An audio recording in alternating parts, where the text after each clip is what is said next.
Hello everyone, this is Rahul Bhardwaj and I welcome you all to Pathfinder. Finance minister ने आज आपका ease reform ये जो एजेंडा है इसे लॉन्च किया है और इसी के साथ जो पब्लिक सेक्टर बैंक्स हैं उनकी पिछले फाइनेंशियल ईयर के अंदर किस तरह से परफॉर्म थी इस ईज इंडेक्स पे, उसकी रिपोर्ट भी यहाँ पे लॉन्च की गई है।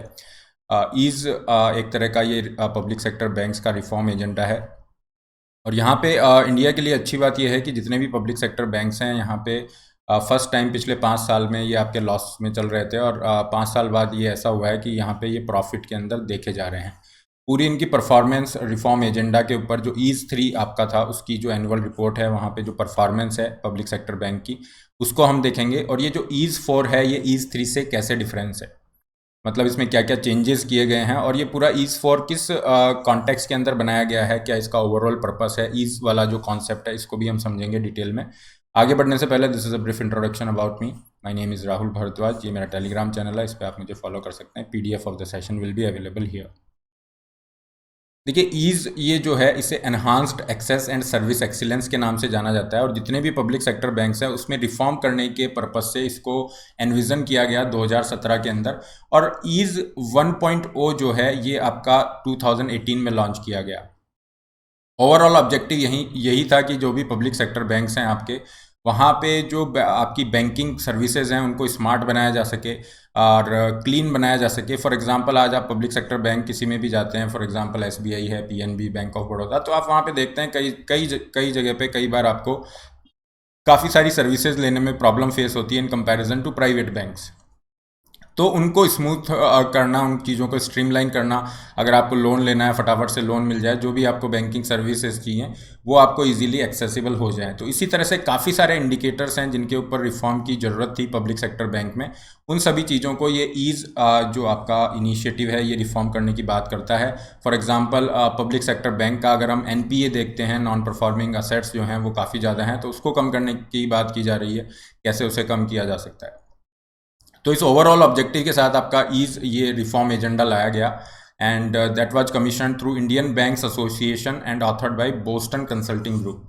इसने इसे ऑथर किया है। ओवरऑल अगर हम बात करें ईज की तो ये बेसिकली 6 थीम हैं जिसके ऊपर ये फोकस करता है। कस्टमर रेस्पॉन्सिवनेस की बात की जा रही है कि जो भी कस्टमर हैं बैंक्स के उनको फटाफट से रेस्पॉन्ड किया जाए। रेस्पॉन्सिबल बैंकिंग की बात की जा रही है, जो क्रेडिट वर्दी कस्टमर्स हैं उनको लोन देना एट्सेट्रा। क्रेडिट ऑफ टेक की बात की जा रही है, मतलब आपका जो क्रेडिट है बैंक जो लोन दे रहे हैं उसके अंदर इंक्रीज करना, ओके, ज़्यादा से ज़्यादा लोन प्रोवाइड कराना। उद्यमी मित्रा फॉर एमएसएमई जो सेक्टर है, माइक्रो स्मॉल मीडियम एंटरप्राइजेस, वहाँ पे लोन का एक्सेस इंक्रीज करना ताकि जो इंडस्ट्रीज़ हैं स्मॉल और मीडियम लेवल पे जो इंडस्ट्रीज़ हैं उनको कैपिटल का एक्सेस हो सके, इकोनॉमिक ग्रोथ हो सके। फाइनेंशियल इंक्लूजन को और ज़्यादा डीप करना। फाइनेंशियल इंक्लूजन का मतलब होता है ऐसे लोग जिनके पास बैंकिंग या फाइनेंशियल सर्विसेज का एक्सेस नहीं है, जनरली वीकर सेक्शन है, डिसएडवांटेज ग्रुप हैं या जो फार्मर्स हैं, जो पुअर हैं, उनको बैंकिंग सर्विसेज को देना।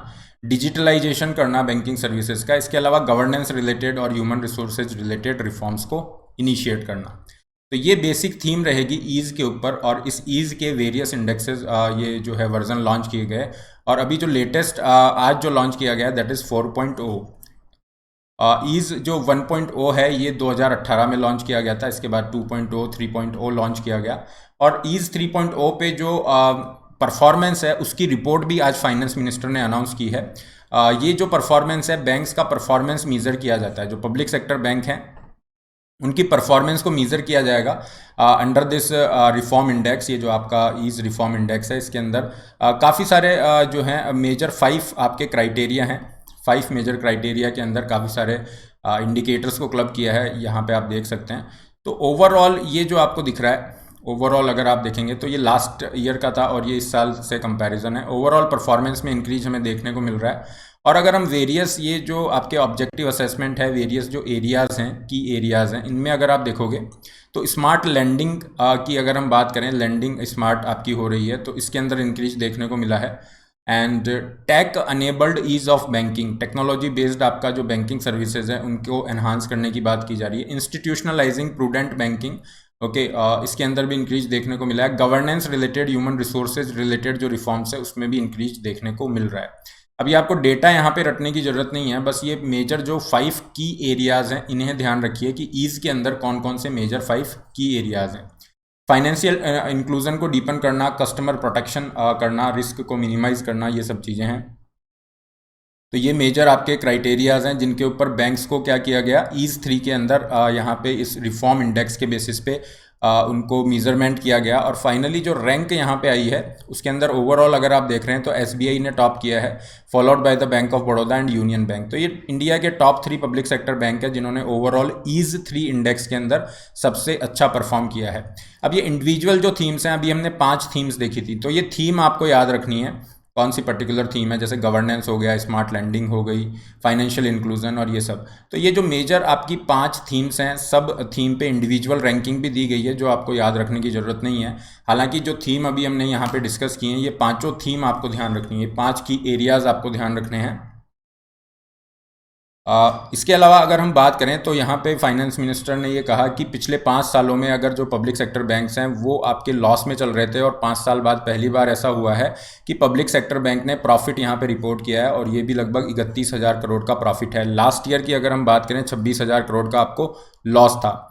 इसी के साथ एक अच्छी न्यूज़ ये भी है कि नॉन परफॉर्मिंग असेट्स के अंदर भी कमी देखने को मिली है। नॉन परफॉर्मिंग असेट क्या होता है, किसी भी बैंक का ऐसा लोन होता है जो ऐसा कमर्शियल लोन जिसपे बैंक को 90 डेज तक उसका जो प्रिंसिपल इंटरेस्ट कुछ भी नहीं मिल रहा है, मतलब जो ईएमआई वो दे रहा है, लोन जिसने लिया है वो जो ईएमआई दे रहा है वो आना बंद हो गई है, उस कमर्शियल लोन पे आपकी ईएमआई बंद हो गई है, तो वो आपका नॉन परफॉर्मिंग असेट हो जाता है। तो इस तरह के जो एनपीएज हैं उसके अंदर आपको कमी देखने को मिली है, that is 6.16 lakh crore rupees है, और ये लास्ट ईयर के कंपैरिजन में लगभग 62,000 करोड़ रुपीज़ कम है। तो ये एक अच्छी बात है, क्योंकि यहाँ पे कहा जा रहा था कि कोरोना की वजह से अभी आपको और ज़्यादा एनपीए हो सकता है, क्योंकि सेकंड वेव ने जिस तरीके से हिट किया था। तो ये भी एक अच्छी न्यूज़ है, प्रॉफिट में बैंक गए हैं, that is the first one. NPA आपका लास्ट ईयर के कंपैरिजन में कम हुआ है, प्रॉफिट बढ़ा है और लॉस कम हुआ है, इस तरह से इसे समझ सकते हैं। डिजिटल लैंडिंग की अगर हम बात करें तो डिजिटल लैंडिंग पे बहुत अच्छा इन्होंने परफॉर्म किया है। ईज 3 के अंदर आपका ये इनिशिएटिव ऐड किया गया था, that is credit at click. तो ईज 3 जो आपका था, जो लास्ट ईयर रिफॉर्म एजेंडा था, उसमें क्रेडिट एट क्लिक था, जिसके अंदर आपको इंस्टेंट लोन यहाँ पे मिल सकता है। यहाँ पे लगभग 4.5 लाख कस्टमर है जिनको इसके थ्रू बेनिफिट हुआ है क्रेडिट एक्सेस में। इसके अलावा एक मैकेनिज्म स्टार्ट किया गया जिसके अंदर 24/7 डिजिटल चैनल्स आपकी शुरू की जाएंगी। कभी भी किसी भी तरह से आपको बैंकिंग सर्विस एक्सेस की जा सकती है, जिसमें आपकी मोबाइल बैंकिंग है, इंटरनेट बैंकिंग, एसएमएस एक्सेट्रा। तो इसके थ्रू यहाँ पे लगभग आपको 40,000 करोड़ की लीड मिली है, ऐसा इस रिपोर्ट में कहा गया है। मोबाइल और इंटरनेट बैंकिंग की अगर हम बात करें तो आज की तारीख में आपका 72% जितने भी फाइनेंशियल ट्रांजैक्शन हो रहे हैं उसका 72% आपके डिजिटल चैनल्स के थ्रू हो रहा है। और जितने भी पब्लिक सेक्टर बैंक हैं वो आपकी रीजनल लैंग्वेजेस का ज़्यादा यूज़ कर रहे हैं, ताकि कस्टमर जो हैं उनको ईजी हो सके मोबाइल बैंकिंग, इंटरनेट बैंकिंग पे शिफ्ट होना। इसके साथ आपका फाइनेंशियल इंक्लूजन को भी इंक्रीज किया जा रहा है, और अगर यहाँ पे हम देखें तो वेरियस टूल्स यहाँ पे यूज़ किए जा रहे हैं फाइनेंशियल इंक्लूजन, मतलब बैंकिंग सर्विसेज को ऐसे एरियाज़ में, गाँव के एरियाज़ में फार्मर्स को, गरीबों तक पहुँचाने के लिए बहुत सारे इनिशिएटिव इन्होंने यूज़ किए हैं, जिसके अंदर एक बैंक मित्रा इनिशिएटिव है जिसके अंदर यहाँ पे ट्रांजेक्शन्स के अंदर ग्रोथ देखने को मिली है। और ओवरऑल अगर यहाँ पे बात किया जाए तो ओवरऑल आपका इंक्रीज देखने को मिला है 35% का, यहाँ पे आपका इंक्रीज देखने को मिला है ईज इंडेक्स के अंदर।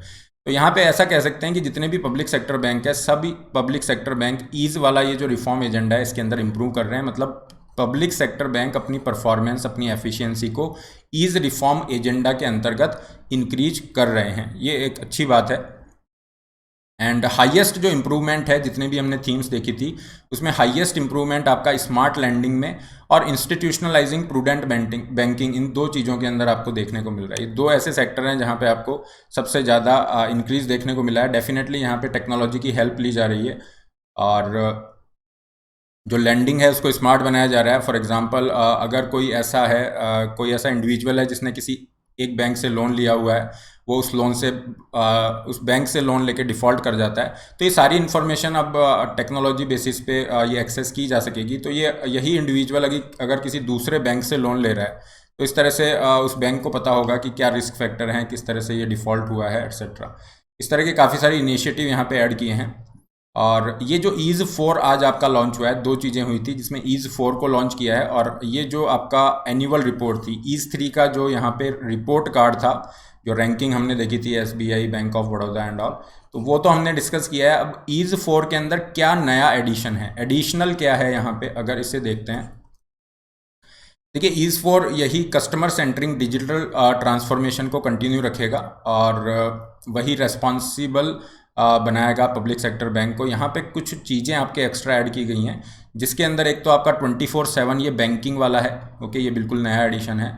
इसके अंदर क्या किया जा रहा है, आपका जो प्रोसेस है उसको ऑटोमेशन किया जा रहा है। आपके प्री सैंक्शनड कार लोन्स हो गए, इस तरीके से आपकी काफ़ी सर्विसेज ऐड की जाएंगी। और कोलाबरेशन विद फाइनेंशियल इकोसिस्टम, ये सेकंड कंपोनेंट है। ये दो कंपोनेंट एडिशनल आपके ऐड किए गए हैं ईज 4 इनिशिएटिव में। बाकी आपके पहले भी थे और एग्रीकल्चर को लेके भी काफ़ी सारे इनिशिएटिव नए आए हैं।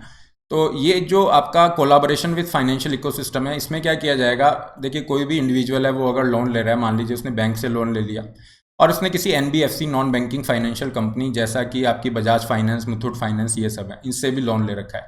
तो यहाँ पे क्या किया जाएगा, को लैंडिंग की जाएगी, जिससे जो पूरा फाइनेंशियल आपका सिस्टम है, इकोसिस्टम है, उसको और ज़्यादा एफिशिएंट बनाया जा सके, रिस्क को मिनिमाइज किया जा सके और ज़्यादा से ज़्यादा यहाँ पे क्रेडिट इकोनॉमी में पहुंचाया जा सके। तो ये भी एक बहुत अच्छा इनिशिएटिव यहाँ पे इन्होंने ऐड किया है और 24/7 बैंकिंग वाला भी इनिशिएटिव है। इसके अलावा स्मार्ट लैंडिंग है, इसको ये कंटिन्यू कर रहे हैं।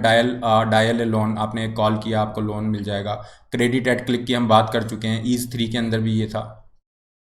अच्छा परफॉर्मेंस यहाँ पे देखने को मिला है। एग्रीकल्चर फाइनेंसिंग की बात करें तो ये डायल लोन वाली फैसिलिटी एग्रीकल्चर में भी इंट्रोड्यूस कर दी है, तो अब किसानों के लिए लोन लेना बहुत आसान हो जाएगा। एग्रो बेस्ड जो टेक्नोलॉजिकल इस तरह से कंपनीज हैं या एग्रो बेस्ड जो पार्टनरशिप हैं, उनके लिए डेटा एक्सचेंज की सुविधा रखी गई है। ऑटोमेटेड प्रोसेसिंग सैंक्शनिंग यहाँ पे रखी गई है कि आपका ये क्राइटेरिया है, तो प्री क्लियर इस तरह से आपका लोन आसानी से क्लियर हो सकता है। तो ये कुछ नए एडिशन किए हैं ईज 4 के अंदर। और ओवरऑल अगर हम देखें तो ईज 4 का इनिशिएटिव यहाँ पे रिजल्ट लाता हुआ दिख रहा है। As far as public sector banks efficiency is concern, थोड़ी सी इंप्रूवमेंट हमें यहाँ पे काफ़ी सारे सेक्टर्स में देखने को मिलती है। अगर हम सबसे ज़्यादा इंप्रूवमेंट की बात करें तो technology enable public sector bank को ये बनाने की बात कर रहा है, स्मार्ट बैंकिंग की ये बात कर रहा है। तो आज की तारीख में हम देखेंगे पब्लिक सेक्टर बैंक इस दिशा के अंदर एक तरह से काफ़ी आगे बढ़े हैं और प्राइवेट सेक्टर बैंक से कम्पीट करते हुए दिख रहे हैं। इसी के साथ ये जो है क्लीन बैंकिंग सर्विसेज भी देता है कि आपके जो लॉस हैं या जो एनपीज हैं, एनपीए नॉन परफॉर्मिंग एसेट है, उनको भी कम किया जा सके। This is all regarding this topic. ये टेलीग्राम चैनल है, इस पर आप मुझे फॉलो कर सकते हैं। PDF of the session will be available here. इसके अलावा अनअकैडमी पे फ्री क्लासेस के लिए आप मुझे इस लिंक पे फॉलो कर सकते हैं। अनअकैडमी का क्रैश कोर्स आपको 2 महीने का क्रैश कोर्स है, ये 13,500 रुपये में अवेलेबल है, इसके लिए भी आप जा सकते हैं। अपार्ट फ्रॉम दिस अगर आप GS plus optional combo subscription के लिए जा रहे हैं तो आपको 45% तक का डिस्काउंट अवेलेबल है। ये 28 अगस्त तक अवेलेबल रहेगा। और यहाँ पे आपको जो 1 साल का सब्सक्रिप्शन है वो लगभग 44,000 का पड़ रहा है। इसके साथ आपको ऑप्शनल और जीएस की test series free of cost दी जा रही हैं। अनअकैडमी के नोट्स आपको फ्री दिए जाएंगे। आपका सब्सक्रिप्शन नेक्स्ट ईयर मेंस तक वैलिड रहता है। लोन फैसिलिटी का लिंक भी अवेलेबल है। सब्सक्रिप्शन का लिंक डिस्क्रिप्शन बॉक्स में, आप अपनी नीड के अकॉर्डिंग प्लान चूज कर सकते हैं। Put the code RB Live to get 10% discount and personalize guidance. Iconic के साथ जा सकते हैं, कुछ एक्स्ट्रा बेनिफिट है। ये आइकॉनिक का फीस स्ट्रक्चर है, केवल ऑप्शनल के लिए जा रहे हैं तो ये केवल ऑप्शनल का फीस स्ट्रक्चर है। 1 सितंबर से आपके नए बैचेज स्टार्ट हो रहे हैं जिनमें आप अपना सिलेबस पूरा कर सकते हैं। हर संडे आपका कॉम्बैट होता है जिसका लिंक डिस्क्रिप्शन बॉक्स में है। यहाँ पे आप पार्टिसिपेट कर सकते हैं, काफ़ी सारी स्कॉलरशिप्स भी जीत सकते हैं। फ्री टेस्ट सीरीज में भी पार्टिसिपेट कर सकते हैं। That's all for today. Don't forget to like, share and subscribe. All the best, have a great day.